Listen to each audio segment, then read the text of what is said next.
Much sense. So I'm ready to sell this house. I'm ready for a new beginning. We have 50 states to choose from. We lay everything on the altar for the truth. For years, Jonathan Lamb stood quietly in his father's shadow, until now. In a jaw-dropping interview, he finally breaks his silence about the billion-dollar Daystar empire, and what he reveals has everyone talking. Was it inherited faith or inherited power? The truth behind the cameras is darker, deeper, and more complicated than anyone expected. This isn't just about money. It's about control, legacy, and a son caught between truth and loyalty. Everyone thought Jonathan Lamb would take the throne. After all, it was written down, signed, sealed, promised by his father, Marcus Lamb, the founder of the Daystar television network. From the outside, it looked like a done deal. Marcus had spent decades building a global Christian empire, and Jonathan had been by his side for years. He wasn't just the son. He was the next in line, the natural successor, the one chosen to carry on the legacy. And for a while, it really did seem like that would happen. After Marcus passed in 2021, Jonathan officially became vice president. He stepped up on camera. He took on more leadership responsibilities. He and his wife Susie even saw a major bump in their income for the first time. It was the most financially secure they'd ever felt. For a brief season, everything pointed toward a smooth transition. The son would take his father's place. The vision would continue. The empire would remain in the family. But that chapter never fully opened, because what had been promised in writing quietly unraveled. Behind closed doors, things were shifting. Leadership decisions were being made without Jonathan's input. Meetings were happening where he wasn't invited. The promises that had once seemed so solid started to fade. The energy inside Daystar changed. It was no longer about passing the baton. It was about redirecting the race altogether. What's worse is that Jonathan and Susie didn't just lose a job. They lost a future that had been built up over a lifetime. This wasn't about career ambition. It was personal, deeply spiritual. Jonathan had devoted years of his life to the network. He had served with loyalty and humility. And suddenly, the plan everyone thought was locked in became blurry. The viewers weren't told the full story. Instead, they were given the impression that Jonathan and Susie had simply stepped away, as if it were a peaceful, mutual decision. But that wasn't the truth. They didn't walk away because they were tired. They walked away because the path they were promised was never honored. The leadership that was supposed to be theirs was handed off in a different direction. There was no big fight, no public drama, just a quiet exit, a silent unraveling of a legacy that had once been clear. The throne Jonathan was meant to inherit, the same one he'd been preparing for most of his life, simply never arrived. But there's a big old narrative out there. Oh, they're multimillionaires. They work for this multi-million-dollar ministry. Has this affected you guys financially? Has it hurt your life financially? I mean, as vice president of Daystar, I had a really hefty salary. Just that year of 23, right? Oh, no, of 22. Is that when you got that big bump? Before that, we were always normal. For 2023. It was never... I mean, it was still a nice... But it was like massive in 2022. Full-time vice president for a whole year. Yeah. We were shook. We were really like, whoa. Nice. People want to act like you have... we're still paying a mortgage. Yeah, still have the bills that are coming in, from living a lifestyle that was with a larger set of income. I mean, both of us. And so, the man who was born to lead Daystar walked away not because he wasn't ready, but because the door was no longer open. The throne that was promised became the throne that never was. And what remains is not a bitter ending, but a powerful beginning. A story of choosing truth, even when it means letting go of everything you thought was yours. Jonathan and Susie Lamb didn't walk away from Daystar because they were tired, or because the spotlight had dimmed, or because they didn't have a future there. They walked away because they couldn't pretend anymore. And that decision came with a price. A high one. For years, they had served faithfully. Jonathan was not just another staff member, he was the heir. The one Marcus Lamb had poured into, trained, and named as his successor. The paperwork existed, the plans were made, everyone close to the network knew what was coming. Jonathan was supposed to take the throne, but when Marcus died, everything shifted, and fast. At first, things moved as expected. Jonathan stepped in as vice president. He and Susie finally had financial stability. For the first time in years, they were living with a sense of peace. The paycheck was good. The road ahead looked secure. After years of struggle and sacrifice, it seemed like they had finally arrived at the season they had waited for. But beneath the surface, something wasn't right. Susie felt it. Jonathan felt it. There was a spiritual unrest, an ache in their conscience they couldn't ignore. The first crack started to show when certain people began to reappear in private meetings, faces that had caused them pain.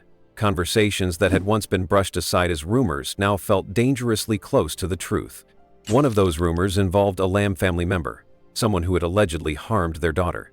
The allegations weren't new, but the silence surrounding them was deafening. No investigation, no accountability, just business as usual. And that wasn't something Jonathan and Susie could look past. At the same time, Joni Lamb was moving quickly. Publicly, she wore the mask of a grieving wife. But behind closed doors, decisions were being made with speed and precision. Projects Marcus had paused were suddenly being revived. Leadership roles were shifting, and most notably, Joni's relationship with Dr. Doug Weiss began to surface. He wasn't just consulting. He was stepping into leadership conversations. He was being brought in not just as an advisor, but as a future partner, both personally and professionally. For Jonathan and Susie, that wasn't just uncomfortable, it was shocking. Everything they had known about integrity, faith, and family was being flipped upside down. The values Marcus had built the network on, the ones Jonathan believed they were supposed to carry forward, were being quietly replaced with something else. And they were being asked to stay silent about it, to go along with it, to smile and pretend that nothing had changed. If they had agreed to that, if they had played along, Jonathan would have become president. They would have remained wealthy, secure, and respected. But at what cost? I had got a bump too in 22 because he became vice president. Before that, when everything actually came to head, when we got in 22 after he passed and I got a really nice salary and Jonathan too, you would think that would be the time to be tempted to stay, if anything. But that was the time we were more ready than ever. I mean, it was the wrestle and breaking of me begging God, when will Jonathan be ready? So I'm ready to sell this house. I'm ready for a new beginning. We have 50 states to choose from. We lay everything on the altar for the truth. If we had simply gone along with the charade, put aside our convictions, read the card, praised my mom's marriage, and continued to not question anything about Pete. The answer became clear. Staying would mean compromise. It would mean turning a blind eye to issues that touched their family deeply. It would mean watching someone who had hurt them walk freely inside the building. It would mean acting like Joni's quick remarriage to Doug Weiss just months after Marcus's death was a non-issue. And more than anything, it would mean abandoning their calling in exchange for comfort. So they walked. They walked away from a billion-dollar network, from titles, from luxury, from certainty. And they did it without making a scene, without media statements, without throwing anyone under the bus. They simply chose truth. And that's where the real cost came in. The moment they walked away, the silence turned loud. Trusted relationships grew cold. Old friends disappeared. They weren't just losing a job, they were losing a community. People questioned them. Some even turned on them. The story inside Daystar was rewritten quickly. It wasn't about convictions, it was about rebellion. It wasn't about conscience, it was about pride. But Jonathan and Susie kept quiet, not because they didn't have a story to tell, but because they knew God would tell it in His time. Behind the scenes, they were praying, wrestling, asking God what to do next. And, as they shared in their interview, there were nights they wept, not because they regretted their decision, but because doing the right thing often hurts. Integrity is expensive. It costs relationships, opportunities, stability, and comfort. But Jonathan and Susie knew it was worth it. They started over, not with a clear plan or big savings, but with faith. They were ready to leave the house, ready to go wherever God led. Ready to begin again, even if that meant being forgotten. Because they weren't following a platform, they were following God. And in that quiet surrender, they found peace. They never expected applause. They weren't looking for praise. What they wanted was to be able to look their daughter in the eye, knowing they had protected her. To go to bed at night knowing they didn't compromise. To walk in faith even when it meant walking alone. That was the legacy they chose. Today, Jonathan and Susie's story is still unfolding.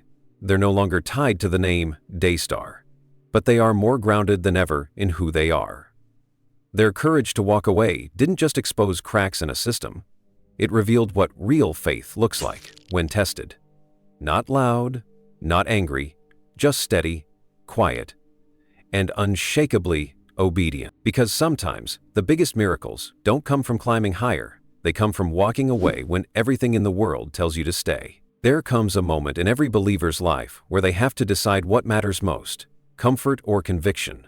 For Jonathan and Susie Lamb, that moment came quietly, behind the scenes, when no one was watching. On the outside, they had everything: a high-ranking position in one of the biggest Christian networks in the world, a guaranteed future, influence, stability, a name that carried weight in almost every Christian circle. But on the inside, something didn't sit right.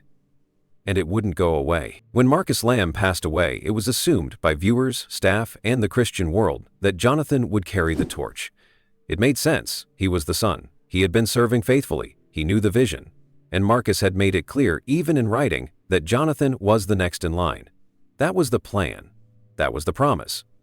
And for a short while, everything seemed to be going in that direction. Jonathan stepped into the role of vice president. Susie received a raise. Financially, they were in the best place they had ever been. After years of scraping by, of living with limited income and sacrificing for ministry, it finally felt like they had made it. They had arrived at the moment most people only dream of. But instead of feeling relieved or excited, they felt uneasy. It started with small things. Shifts in leadership, new people stepping into closed-door meetings, ideas and plans moving forward without the same spirit or values Marcus had built the ministry on. And then came the personal part. The part no one on the outside could see. There were unresolved family tensions, allegations involving a member of the Lamb family that had deeply affected Jonathan and Susie's daughter. And yet, nothing was done. No accountability, no real discussion. Just silence, just move on. Then came Joni's remarriage to Doug Weiss. A Christian counselor, yes, but also someone whose presence and role in the ministry raised serious questions for Jonathan and Susie. It wasn't about judging. It was about discernment, about watching the values they'd been raised on, the values they were taught to live by, being replaced with image management and damage control. They could have stayed silent. They could have kept their heads down and gone along with it all. Jonathan would have become president. Their finances would have been secure. Their platform would have grown. Their daughter would have had the comfort of stability. But what would that have cost them? Susie describes it as a spiritual unrest, a nudge that wouldn't stop. She wasn't praying for money. She wasn't even praying for clarity. She was praying for a way out, for the strength to walk away if that was what God wanted. And Jonathan too was wrestling, not just with what was happening around him, but with what it would mean to stay. Could he look at himself in the mirror, knowing he had sacrificed truth for a paycheck? In the end, he looked at himself in the mirror, knowing he had sacrificed truth for a paycheck. Could he look at his daughter and tell her he had protected her, if he'd allowed the people who hurt her to remain untouched? Faith isn't just about what we believe when everything is easy. It's about what we choose when everything is at risk. And for Jonathan and Susie, that meant choosing faith over fortune, truth over comfort, conviction over position. They made the decision quietly. There was no press conference, no social media statement. They simply walked away from a billion-dollar ministry, from job titles and six-figure salaries, from the security most people chase their whole lives, because in their hearts, they knew that staying would mean compromise, and that wasn't an option. Some people didn't understand. Some still don't. To the outside world, it looked reckless, emotional, even foolish. Why would you walk away from power, from legacy, from the very thing your family built? But those people didn't know the whole story. They didn't see the sleepless nights, the prayers, the tears, the conversations that felt like spiritual warfare. Jonathan and Susie weren't chasing a spotlight. They were running after peace, the kind that only comes when you obey, even when it costs you everything. They sold their house, let go of comfort, started over with nothing but faith. And yet, in their words, they've never felt more free. Because freedom doesn't come from money or status. It comes from knowing you didn't betray your soul. It comes from walking away when everything in you says it's the right thing, even if the world says it's wrong. It would have been easy to stay, to smile on camera, to nod at meetings, to pretend like everything was fine. But that wasn't who they were. They weren't called to play a role. They were called to live with integrity, and so they laid it all down. As Jonathan put it, "We laid everything on the altar for the truth." and they meant it. That truth cost them their titles, their influence, their inheritance. But it gave them back their peace. It gave them back their clarity, and most importantly, it gave them back their voice. A voice that could finally speak freely, without fear or control. A voice that could say, "We chose God over the game." Their story isn't dramatic. It's not filled with revenge or bitterness. It's quiet, steady, full of dignity. They didn't walk away to make a statement. They walked away because they knew they had to. And that's the kind of faith that doesn't always get applause, but it's the kind that changes everything. People still ask them, "Do you regret it?" And they answer the same way every time, "Not for a second." Because what they lost in fortune, they gained in faith. What they gave up in comfort, they received back in peace. And what they left behind in empire, they found again in purpose. Their journey reminds us that sometimes real courage doesn't look like standing on a stage. It looks like walking off of one. Sometimes real faith doesn't look like holding on. It looks like letting go. And sometimes the richest thing you can do is leave everything behind. Because at the end of the day, what's the point of gaining the whole world if you lose yourself? Jonathan and Susie didn't lose themselves. They found themselves. And they found God in the process. Not in the glitz of a billion-dollar brand, but in the quiet, costly obedience of saying, "Yes, Lord, even now." When most people think of legacy, they think of money, position, platforms, the kind of success that gets written about in magazines or honored with standing ovations. That's what Jonathan Lamb was born into. That's what his last name meant in the Christian world. Daystar was his family's empire, and for years, it was assumed he would be the one to carry it forward. But sometimes, legacy isn't about taking the spotlight. Sometimes, it's about what you're willing to walk away from. Not because you failed, not because you were pushed out, but because you chose something bigger than success. You chose peace, truth, and conviction. After Marcus Lamb passed away in 2021, the road seemed clear. Jonathan had been groomed for this moment. The succession plan was in writing. The ministry had announced him as vice president. His wife, Susie, received a raise. They were finally in a stable financial place, something they hadn't experienced in years.